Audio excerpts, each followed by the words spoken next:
यह कहानी है सानिया शेख नाम की एक लड़की की। 2021 की इस घटना ने मुंबई को हिला कर रख दिया था। इस घटना को इतनी क्रूरता और परफेक्ट प्लानिंग के साथ अंजाम दिया गया था कि पुलिस को भी इस केस को सॉल्व करने में 14 महीने लग गए थे। तो आखिर इस केस की पूरी कहानी क्या है, सानिया शेख के साथ क्या हुआ था और पुलिस ने इस केस को कैसे सॉल्व किया, चलिए जानते हैं सब कुछ सिलसिलेवार तरीके से इस वीडियो में। सबको चौंकाने वाली बात इस घटना के पीछे का मोटिव था, वह कैसे, जानने के लिए बने रहिए इस वीडियो में अंत तक। लेकिन आगे बढ़ने से पहले जल्दी से इस चैनल को सब्सक्राइब कर लीजिए ताकि आगे भी आपको इस तरह की सच्ची कहानियां मिलती रहें सुनने के लिए। 26 जुलाई 2021 को जब कुछ लोग मुंबई के वसई के भूई गांव के बीच से गुजर रहे थे, तब उनकी नजर एक बड़ी सी सूटकेस पर पड़ती है। काल ही सूटकेस की जानकारी वसई पुलिस स्टेशन में दी जाती है। तुरंत मौके पर पहुंचकर पुलिस सूटकेस को बरामद करती है। सूटकेस के अंदर से पुलिस वालों को एक महिला की हेडलेस बॉडी मिलती है। डेड बॉडी काफी हद तक डिकम्पोज भी हो चुकी थी। क्योंकि बॉडी के सर गायब था, इसलिए पुलिस वाले लाश की पहचान नहीं कर पाते हैं। हेडलेस बॉडी के पास कोई दूसरे ऐसे सबूत भी नहीं मिलते हैं जिससे कि बॉडी की पहचान हो सके। फिर भी पुलिस वाले हेडलेस बॉडी की तस्वीर लेकर आसपास के सभी थानों में भेज देते हैं, लेकिन कहीं से भी पुलिस वालों को कोई क्लू नहीं मिलता। पहचान ना होने के कारण पोस्टमार्टम के बाद पुलिस द्वारा ही शव का अंतिम संस्कार करवा दिया जाता है। हालांकि भविष्य में जांच के उद्देश्य से लाश के डीएनए सैंपल सुरक्षित रख लिए जाते हैं। वसई पुलिस कहीं से भी इस मामले में ढील बरतने के लिए तैयार नहीं थी, इसलिए तत्काल ही इस केस की जांच के लिए 4 अलग अलग टीमें बनाई जाती है। मुंबई के अलग अलग इलाकों में लगभग 200 बड़े बड़े पोस्टर लगाए जाते हैं जिसमें सूटकेस से मिली लड़की से जुड़ी सारी जानकारियां पब्लिश की जाती हैं ताकि किसी भी तरीके से इनकी पहचान हो सके और फिर इस लड़की के कातिल तक पहुंचा जा सके। मगर कहीं से कोई कामयाबी नहीं मिलती। इस कोशिश में साल भर से ज्यादा का समय बीत जाता है और पुलिस वालों के हाथ खाली रहते हैं। लेकिन कहते हैं ना कि अगर आप ईमानदारी से कोई कोशिश करते हैं तो कामयाबी एक दिन जरूर मिल ही जाती है। ऐसा ही कुछ वसई पुलिस के साथ भी होता है। सूटकेस मिले 13 महीने से अधिक का समय हो चुका था। 29 अगस्त 2022 को मुंबई के मुंब्रा पुलिस स्टेशन में कर्नाटक के बेलगांव से जावेद अली नाम के एक व्यक्ति आते हैं और वे थाने में शिकायत करते हैं कि उनकी भतीजी सानिया शेख पिछले लगभग 1 साल से गायब है। जावेद अली के बयान के मुताबिक सानिया के जन्म के 3 साल के भीतर ही उसके माता पिता का देहांत हो गया था। ये बहुत कम उम्र में अनाथ हो गई थी, इसलिए सानिया को उसके चाचा जावेद अली ने ही अपनी बेटी की तरह पाला था। और फिर उसकी शादी बड़े ही धूमधाम से 2017 में नाला सुपारे इलाके के रश्मि रीजेंसी अपार्टमेंट में रहने वाले आसिफ शेख के नाम के एक व्यक्ति से की थी। जावेद अली के मुताबिक शादी के बाद दोनों पति पत्नी पूरे परिवार के साथ 2 BHK अपार्टमेंट में एक साथ रहते थे। इस परिवार में सानिया और आसिफ के अलावा आसिफ के माता पिता और एक भाई भी रहते थे। पुलिस वालों को सानिया के अंकल जानकारी देते हैं कि उन्होंने आखिरी बार सानिया से 8 जुलाई 2021 को बात की थी। उस दिन सानिया की दादी का देहांत हुआ था। जावेद अली के मुताबिक उसके बाद उन्होंने कई बार सानिया से बात करने की कोशिश की, मगर आसिफ ने कभी भी सानिया से बात नहीं कराई। एक समय बाद आसिफ ने फोन उठाना भी बंद कर दिया। जावेद अली जानकारी देते हैं कि यह लोग आसिफ की मां के मोबाइल पर भी कॉल करके बेटी से बात करने का प्रयास करते हैं, मगर वह सफल नहीं हो पाते हैं। सानिया मूल रूप से कर्नाटक के बेलगांव की रहने वाली थी। 2021 में कोरोना के प्रकोप की वजह से देश भर में जबरदस्त लॉकडाउन चल रहा था, इसलिए जब सानिया से बात नहीं होती तो सानिया के परिवार वाले चिंतित होते हैं और वे मुंबई आकर सानिया से मिलने का प्लान बनाते हैं। मगर लॉकडाउन की वजह से वह कर्नाटक से मुंबई तक नहीं आ पाते हैं और इस तरह लगभग 1 साल से अधिक का समय बीत जाता है। 1 साल बाद जब सानिया के रिश्तेदार 2022 में मुंबई आकर आसिफ के नाला सुपारे वाले घर पर जाते हैं तो उन्हें जानकारी मिलती है कि आसिफ के परिवार वालों ने अपना वह घर 2021 के अक्टूबर महीने में किसी और को बेच दिया था और वह लोग वहां से कहीं और शिफ्ट हो गए हैं। कुछ पड़ोसी ने सानिया के रिश्तेदारों को जानकारी मिलती है कि घर बेचने के बाद आसिफ के परिवार वालों ने उन्हें बताया था कि वह लोग अब किसी दूसरे अपार्टमेंट में रहने जा रहे हैं। इस जानकारी के आधार पर जब सानिया के रिश्तेदार उस दूसरे पते पर जाते हैं तो जानकारी मिलती है कि वहां भी कोई नहीं रह रहा है। फिर ये लोग आसिफ से कांटेक्ट करने की कोशिश करते हैं मगर आसिफ उनसे बात नहीं करता है। फिर किसी तरह सानिया के अंकल आसिफ की मां से कांटेक्ट करने में कामयाब हो जाते हैं और इतना पता लगता है कि यह लोग मुमरा के किसी अपार्टमेंट में रह रहे हैं। जानकारी के आधार पर यह लोग मुमरा वाले एड्रेस पर जाते हैं तो वहां उन्हें आसिफ के माता पिता घर में आने से रोक देते हैं। यहाँ उन्हें सानिया और आसिफ की 3 साल की बेटी अमायरा जरूर दिखाई देती है मगर सानिया कहीं नजर नहीं आती। सानिया के बारे में पूछे जाने पर और उसका परिवार बताता है कि सानिया लगभग 1 साल पहले ही अपने किसी बॉयफ्रेंड के साथ भाग गई थी। सबूत के तौर पर आसिफ सानिया के रिश्तेदारों को एक हाथों से लिखी चिट्ठी दिखाता है। आसिफ कहता है कि चिट्ठी सानिया ने लिखी है जिसमें उसने साफ साफ लिखा है कि वह अपने बॉयफ्रेंड के साथ अपनी मर्जी से घर छोड़कर भाग रही है। आसिफ की बातों पर सानिया के रिश्तेदारों को जरा भी यकीन नहीं होता।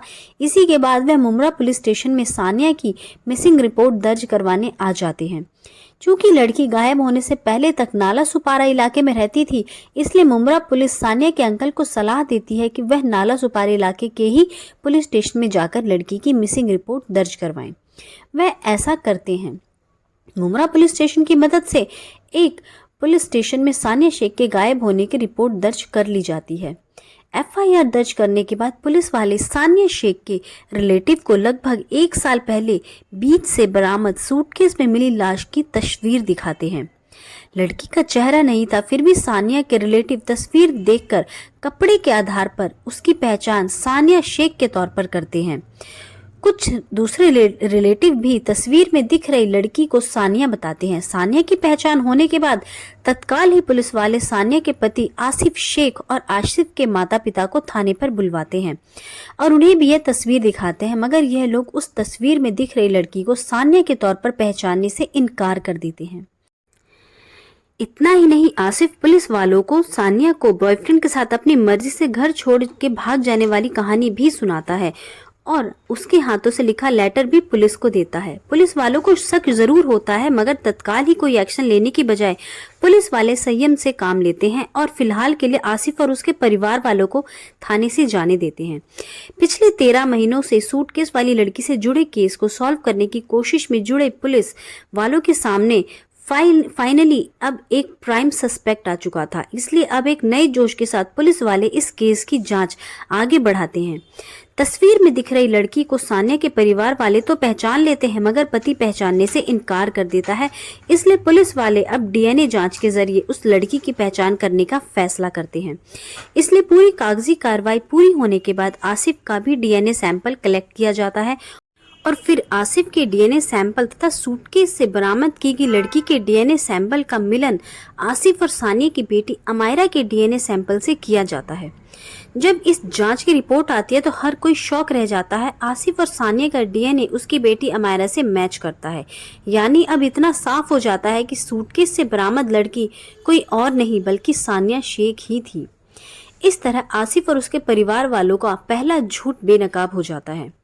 डीएनए रिपोर्ट आने के तुरंत बाद ही पुलिस वाले आसिफ को गिरफ्तार कर लेते हैं और अब उनसे पूछताछ का सिलसिला शुरू होता है। पहले तो आसिफ किसी भी तरीके से सानिया की हत्या में शामिल होने से इनकार करता रहता है और सानिया के बॉयफ्रेंड के साथ भाग जाने वाली कहानी पर ही टिका रहता है। मगर जब कथित तौर पर सानिया द्वारा लिखी गई लेटर की हैंडराइटिंग एनालिसिस की रिपोर्ट आती है तो आसिफ का दूसरा झूठ भी पकड़ा जाता है। हैंडराइटिंग एनालिसिस से खुलासा होता है कि लेटर में जो भी बातें लिखी गई है इसकी लिखावट सानिया से नहीं बल्कि आसिफ की हैंडराइटिंग से मैच कर रही है, यानी वह बॉयफ्रेंड वाली कहानी आसिफ की ही गढ़ी हुई है और उसी ने यह फर्जी लेटर लिखकर लोगों को गुमराह करने का काम किया था। एक के बाद एक झूठ पकड़ी जाने के बाद अब पुलिस वाले आसिफ के साथ थोड़ी कड़ाई के साथ पूछताछ करना शुरू करते हैं और आखिरकार आसिफ की सारी चालाकी पीछे छूटने लगती है और वह रूह कपा देने वाली सच्चाई से पर्दा उठाता है। खुलासे के मुताबिक 21 जुलाई 2021 को सानिया की हत्या की गई थी और वह हत्या किसी और ने नहीं बल्कि उसके पति आसिफ शेख ने की थी। किसी बात को लेकर आसिफ और उसकी पत्नी में थोड़ी बहुत कहा-सुनी होती है। इसी बीच बात बढ़ जाती है और आसिफ लगातार सानिया को मारना शुरू करता है। मारपीट के दौरान ही आसिफ सानिया के हाथ पैर को बांध देता है और फिर उसका चेहरा पानी से भरे टब में डुबा देता है। काफी देर तक वह सानिया को पानी में डुबाकर तड़पाता रहता है। जब सानिया लगभग बेहोश हो जाती है तब भी आसिफ को चैन नहीं पड़ता और अब वह सानिया का गला घोटना शुरू कर देता है और तब तक गला घोटता रहता है जब तक कि सानिया की सांस नहीं रुक जाती है। आसिफ के खुलासे के मुताबिक गला घोटने के बाद सानिया की मौत जरूर हो जाती है, फिर भी आसिफ का गुस्सा शांत नहीं होता और अब वह भागकर दूसरे कमरे में जाता है और बड़ा सा चाकू उठाकर लाता है, उससे सानिया का गला रेतना शुरू करता है।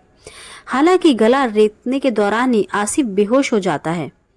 आसिफ के बेहोश होने के बाद कथित तौर पर आसिफ के पिता अब कमरे में दाखिल होते हैं और वह गला रेतकर सर को धड़ से अलग कर देते हैं।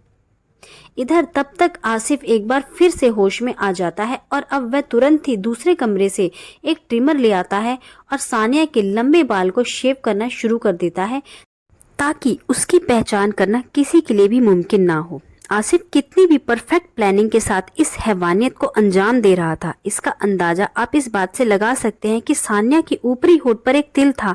आसिफ को लगता है कि अगर कहीं सानिया का हेड पुलिस वालों को मिला तो उसकी पहचान हो सकती है, इसलिए पहचान मिटाने की नियत से अब एक चाकू के सहारे आसिफ उस तिल को भी सानिया के होठों से काट कर हटा देता है। अब तक सानिया की हत्या हो चुकी थी और अब बारी थी सानिया के लाश को ठिकाने लगाने की। सबसे पहले आसिफ सानिया के सर को एक बेडशीट में लपेटता है और एक बड़े से पॉलिथीन बैग में रख लेता है। फिर यह अपने भाई यासीन के साथ उस सर को लेकर घर से बाहर निकल जाता है। यासीन बाइक चलाता है और आसिफ अपनी पत्नी के सर को लेकर बाइक के पीछे बैठता है। फिर यह दोनों बाइक चलाते हुए मुंबई के अहमदाबाद हाईवे पर आ जाते हैं और एक सुनसान इलाके में आकर झाड़ियों के बीच सर को फेंककर वापस अपने फ्लैट पर आ जाते हैं। अब बारी थी पूरे शरीर को ठिकाने लगाने की। शरीर को बाइक पर ले जाना पॉसिबल नहीं था, इसलिए अब आसिफ मदद लेता है अपने जीजा यूसुफ की। यूसुफ पेशे से एक कैब ड्राइवर थे जो मुमरा में रहते थे। आसिफ यूसुफ को कॉल करता है और तुरंत ही आने को कहता है। इधर आसिफ अपने भाई और पिता के साथ मिलकर अपनी पत्नी सानिया के शरीर को एक बड़ी से ट्रॉली बैग में बंद कर देता है। फिर थोड़ी देर बाद जब यूसुफ कार लेकर आता है तो यह लोग बैग को लेकर कार में बैठ जाते हैं और इसे भुई गांव बीच पर लाकर फेंक देते हैं। 5 दिन तक बैग यूं ही पड़ा रहता है। फिर जब परिंदे और जानवर इस पर मंडराने लगते हैं तब लोगों की नजर इस पर पड़ती है और फिर पुलिस को जानकारी दी जाती है। आसिफ द्वारा किए गए खुलासे के मुताबिक वह ट्रॉली बैग को सुनसान इलाके में फेंक कर आने के बाद वापस घर आता है और घर आने के अंदर अच्छे से खून की सफाई करता है। अपने खून से सने कपड़ों को भी बड़े आराम से गायब कर देता है।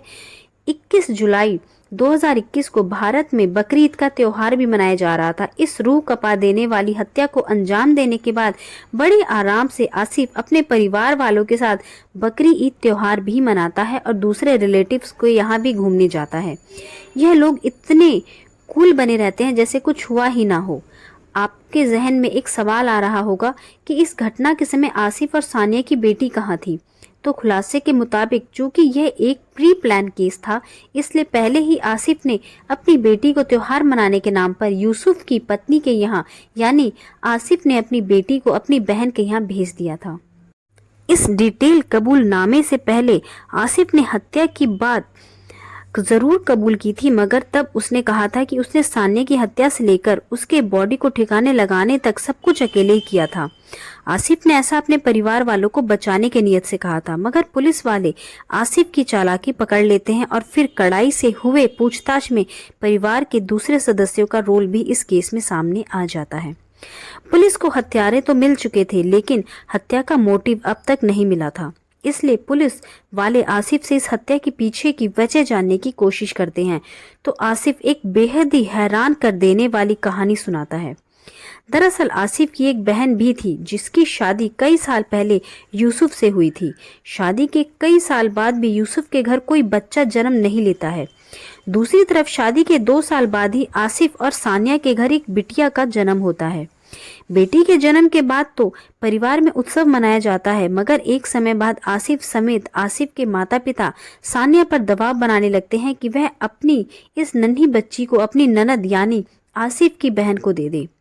सानिया किसी भी हाल में अपनी बच्ची को अपनी ननद को नहीं देना चाहती थी। यहीं से लड़ाई झगड़े की शुरुआत होती है।